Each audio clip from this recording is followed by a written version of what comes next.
दोस्तों ट्रंप की हवा निकल गई। ट्रंप की हवा निकल गई है। ट्रंप ने एक तरफा ऐलान कर दिया है। यार जलवा देखो आप, एक देश लड़ रहा था और जिसका प्रधानमंत्री जो है बहुत फुदक रहा था, तो दो देश लड़ रहे थे, ऐलान इसने कर दिया था कि जंग खत्म हो गई। दो देश लड़ रहे थे, ऐलान इसने किया था कि जंग खत्म हो गई। अब यहां पर यह खुद लड़ रहा था और एक तरफा इसने ऐलान कर दिया कि जंग पूरी हो गई। जी हां, ट्रंप ने कहा कि जंग ऑलमोस्ट पूरी हो चुकी है। ईरान का हमने सब कुछ तबाह कर दिया है। ईरान की नेवी तबाह कर दी है, एयरफोर्स तबाह कर दी है, IRGC तबाह कर दिया है, हमने उन्हें घुटने पे ला दिया है। अच्छा, ईरान को पता ही नहीं है कि वो घुटने पे है। अबे ईरान घुटने पे नहीं है, तू ईरान के उस पे है, उस पे मतलब पैरों पे है। रमजान है भाई, कंट्रोल उदय। दोस्तों सॉरी आगा, सॉरी थोड़ा मैं जज्बाती हो जाता हूं। खबर यह है कि व्लादिमीर पुतिन के पास भागा है डोनाल्ड ट्रंप, फोन किया है और कहा है कि मतलब बात चल रही है कि मैं ऐसे इंसान को जानता हूं जो सुप्रीम लीडर जो अब बना है, मुश्तबा खामनाई, जो मुझे पसंद नहीं है, उसका रिप्लेसमेंट है, वो उनसे बेहतर है।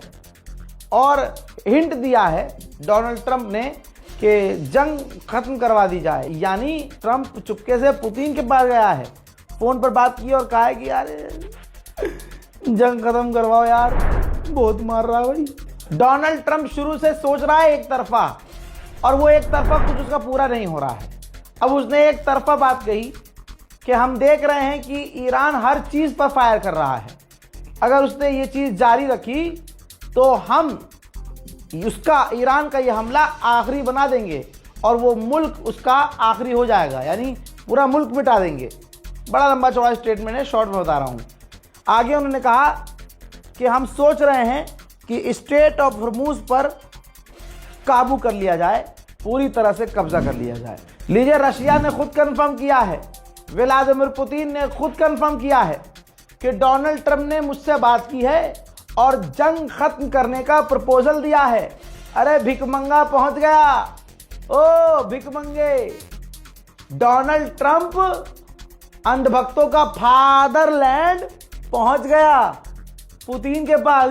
जंग रुकवा दो यार। कैसा लगा जब स्ट्रेट ऑफ हॉर्मुज बंद था अभी तक? तो ये देखो, तेल के दाम $120 पर बैरल पहुंच चुके थे। ठीक, अब जब डोनाल्ड ट्रंप ने ऐलान किया और आगे यूरोप ने भी ऐलान किया कि जो हमारा तेल का भंडार है हम उसे खोल रहे हैं, तो फौरन जो तेल के भंडार की कीमत है, तेलों की कीमत है, वो तुरंत जो है धड़ाम से नीचे आई है। लेकिन ईरान ने पहले ही कह दिया था कि अगर ये तेल की कीमत कम हो भी रही है तो भंडार की वजह से हो रही है ना। कितना भंडार है, कुछ दिन में फिर से ये तेल के दाम आसमान पर पहुंचेंगे। वहीं ईरान के पार्लियामेंट स्पीकर ने बड़ी धमकी दी है और सीधा अमेरिका को कहा कि अमेरिका जो सिविलियंस को निशाना बना रहा है ना, हम इसका तगड़ा जवाब देंगे, इंतजार करो। उधर इराक के प्रधानमंत्री ने भी तबाह खामनाई को मुबारकबाद पेश किया है सुप्रीम लीडर बनाए जाने पर। हजरात, इजराइल के हालात कितने बुरे हैं, कितने बुरे हैं। तमाम लोगों से गुजारिश है, शेयर कीजिए, कोई कॉपीराइट नहीं है वीडियो पर। आप इसको यूट्यूब पर डालिए, फेसबुक पर डालिए, कहीं भी डालिए, कोई कॉपीराइट नहीं है। बस सच्ची खबर दुनिया तक पहुंचनी चाहिए। दोस्तों ये देखिए, सबूत के साथ चीजें सामने आई हैं। पिछले साल की पुरानी वीडियोस इजराइल शेयर कर रहा है कि हमने ईरान के फाइटर जेट तबाह किए हैं। यानी झूठ देखो, इजराइल दुनिया की जो सबसे खतरनाक ताकत है, शैतानी ताकत, उसको भी अब झूठ दिखाना पड़ रहा है। अपने आप को मजबूत दिखाने के लिए पिछले साल जो 12 डेज वॉर हुआ था, उसमें ईरान के जो फाइटर जेट इसने तबाह किए थे, वो पुराने वीडियोस निकालकर दोबारा पोस्ट कर रहा है कि हमने ईरान के फाइटर जेट तबाह किए हैं। बहुत बढ़िया भाई, बहुत बढ़िया। इराक के लड़ाकों ने जिम्मेदारी ली है कि हमने इराक की सरजमीन से कुवैत में अमेरिकी ठिकानों पर बमबारी की है और ड्रोन और मिसाइल दागी। ईरान के राष्ट्रपति पेजेश्कियान को रजब तैयब अर्दोगान ने फोन किया, तुर्की के राष्ट्रपति ने, और कहा भाई क्यों मार रहे हो हमें, हम तो तुम्हारे साथ हैं। पेजेश्कियान ने कहा कि भैया हमने तो दागी नहीं मिसाइल, आप जांच करवा लो या हम जांच करवा लेते हैं या दोनों मिलकर जांच कर लेते हैं। इस पर अर्दोगान को यकीन हो गया कि ये कारनामा, ये कर्मकांड इजराइल का है। बल्कि पेजेश्कियान ने कहा कि अगर आपको यकीन नहीं है तो मैं आगे की बात ये कह दूं कि मैं तो शांति चाहता हूं और मैं तो ये कह रहा हूं कि आपस में जो टेंशन बढ़ गई है इसको खत्म करने के लिए आप जैसा चाहते हैं हम करने को तैयार हैं। मेडिटेरियन सी में फ्रांस का एक एयरक्राफ्ट कैरियर है। भाई इमैनुअल मैक्रोन फ्रांस का जो राष्ट्रपति है वो अपने हेलीकॉप्टर में सवार होकर अपने उस एयरक्राफ्ट कैरियर पर पहुंचा है और उसका पूरा दौरा किया है। कहा जा रहा है कि ये एयरक्राफ्ट कैरियर मिडिल ईस्ट जा रहा है अरब देशों को ईरान के हमलों से बचाने के लिए। ट्रंप ने क्या ऐलान किया कि जंग जो है पूरी हो चुकी है, पूरी हो गई है। अबे ईरान ने कहा था शुरू तुमने किया है, खत्म हमारे हिसाब से होगा। ईरान के ऑफिशियल ने कहा है कि अब से हम जो भी मिसाइल दागेंगे उसमें विस्फोटक जो धमाकेखेज चीजें होंगी वो 1 टन की होंगी। हजरात, अब मैं आपको ऐसा वीडियो दिखाऊंगा जिसमें आप कहेंगे कि भाई ये तो कोई और ताकत है ईरान के पास। भाई वीडियो नजर आ रहा है कि ईरान की एक मिसाइल आ रही है और इजराइल के 3 रॉकेट एयर डिफेंस सिस्टम से निकलते हैं और ईरान के उस मिसाइल को मारने की कोशिश करते हैं, लेकिन ईरान की वो मिसाइल को नहीं मार पाते और उनको चकमा देते हुए ईरान की मिसाइल इजराइल में जाकर गिरी। तो दोस्तों, ये कौन सी ताकत ईरान का साथ दे रही है कि ईरान के हल्के फुल्के ड्रोन को भी अमेरिका इजराइल के डिफेंस सिस्टम नहीं रोक पा रहे हैं। भाई अमेरिका की ही मैगजीन है, अमेरिका की मैगजीन क्या छापा है, ऑपरेशन एपिक कंफ्यूजन, यानी डोनाल्ड ट्रंप को इस गुलाबी सुअर को पता ही नहीं है कि अब क्या करना है। जंग शुरू कर दी, लेकिन अब क्या करना है, जंग खत्म करने के बाद क्या करना है। फिलहाल अब ये सब चीजें कैसे बर्दाश्त करनी है, कैसे कंट्रोल करनी है, कैसे छींचा लेकर मिटाना है, संभालना है, उस पर ध्यान दिया जा रहा है। इजराइल के लोग कुछ ही दिनों में अपना मुल्क छोड़कर भागने लगे। इजराइल के बेन गुरियन एयरपोर्ट पर लगातार लाखों की भीड़ है। ऐसे में सायरन भी और बज गया, ईरान की मिसाइलें आ गईं।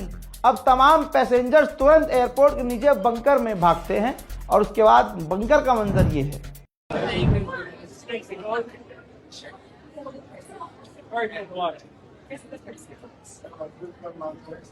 डोनाल्ड ट्रंप ऐलान कर रहा है कि जंग खत्म हो गई है, लेकिन ब्रिटेन में कुछ और चल रहा है।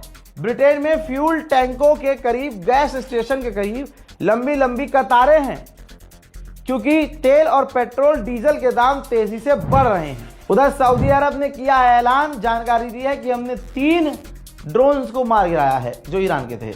ओहो, ईरान के विदेश मंत्री कह रहे हैं कि अभी हमारे पास और भी सरप्राइजेस हैं, हमारे पास स्टोरेज में बहुत सारी चीजें हैं, चिंता मत कीजिए, अभी जंग जारी रहेगी। भाई ईरान की फौज ने तो भाई साहब बम्बू लगा लिया है, सरसों का तेल और सांडे का तेल एक साथ लगाकर लट पकड़ रहे हैं।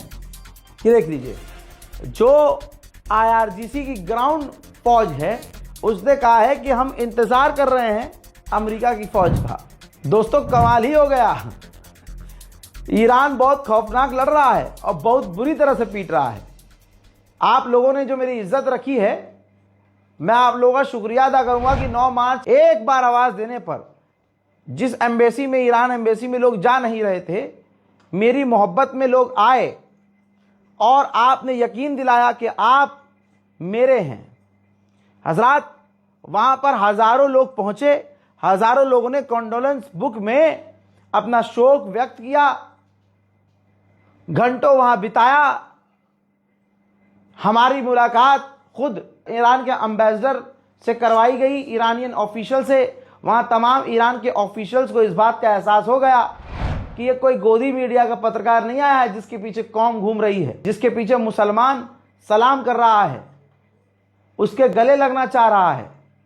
ईरान एम्बेसी की इंटेलिजेंस भी होती है भाई साहब, सारी जानकारी उनको मिल चुकी थी और यहां मैं बोल के भी नहीं गया था, बिना परमिशन, बिना आप टाइम लिए, अपॉइंटमेंट लिए किसी के एम्बेसडर से नहीं मिल सकते। लेकिन आप लोगों ने इतनी इज्जत दिलवाई, आप लोगों का प्यार, इतना प्यार आपने दिखाया कि ईरान के एम्बेसडर को मुझे वक्त देना भी पड़ा, जबकि मैंने मांगा नहीं था। वो बेचारे खुद आए, मिले, उन्होंने बहुत अच्छी अच्छी बातें समझाई। जहां मेरा दिल और दिमाग कमजोर हुआ था, ईरान के एम्बेसडर की बातें सुनकर मेरा दिल और दिमाग काफी मजबूत हुआ। दोस्तों, आप सभी का मैं शुक्रगुजार हूं कि आप लोगों से वैसे नहीं मिल सका जैसे मिलना था, लेकिन फिर भी आप लोग, कोई दुकान बंद करके आया, कोई 300 किलोमीटर दूर से आया, कोई कल शाम को 5 बजे ही ट्रेन पकड़ के चल चुका था पंजाब से। मुझे ये बातें वहीं बताई गई हैं।